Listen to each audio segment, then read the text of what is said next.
ନା କଣ ଭାବୁଛ? ଇଏ କଣ ଭାବିବି, ମୁଣ୍ଡ ଖରାପ ହେଇଯାଉଛି କାଲି ପରଦିନଠୁ।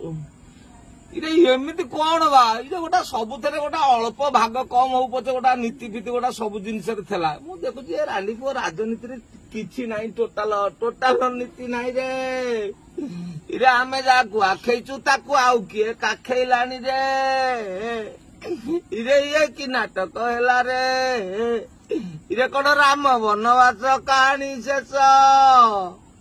ଇଲୋ ଏମିତି କାହିଁକି ରାତିକା ରାତି ହେଲା ଲୋ? ଇଲୋ କିଏ ସେ ଏମିତି କଲା ଲୋ? ଇଲୋ କାହିଁକି ଏମିତି ହେଲା ଲୋ? ଇଲୋ ଆମେ କଣ ଭାବିଥିଲୁ ଲୋ? ଇଲୋ ଭାବିଥିଲୁ ଟିକେ ବିଶ୍ୱସ୍ତରୀୟ ଉପରେ ଗ୍ୟାରେଣ୍ଟି ଚଢିଥାନ୍ତା। ଇଲୋ ଗ୍ୟାରେଣ୍ଟି ମିଶିଯିବ ଯଦି ବିଶ୍ୱସ୍ତରୀୟ ସାଙ୍ଗରେ ଆମେ ବି ବିଶ୍ୱସ୍ତରୀୟ ଷ୍ଟାଇଲରେ କଣ ଘଟା କାଳେ ଆମର ହେଇଯିବ ଲୋ। ଇଲୋ କାହିଁକି ଏମିତି ଅଙ୍କ କଷିଲ ଲୋ? ଇଲୋ ଆଉ ରାତିରେ ନିଦ ହଉନି ଲୋ। ଇଲୋ ଗୋଡ କାହିଁ ସରୁ ହେଇଯାଉଛି ଲୋ?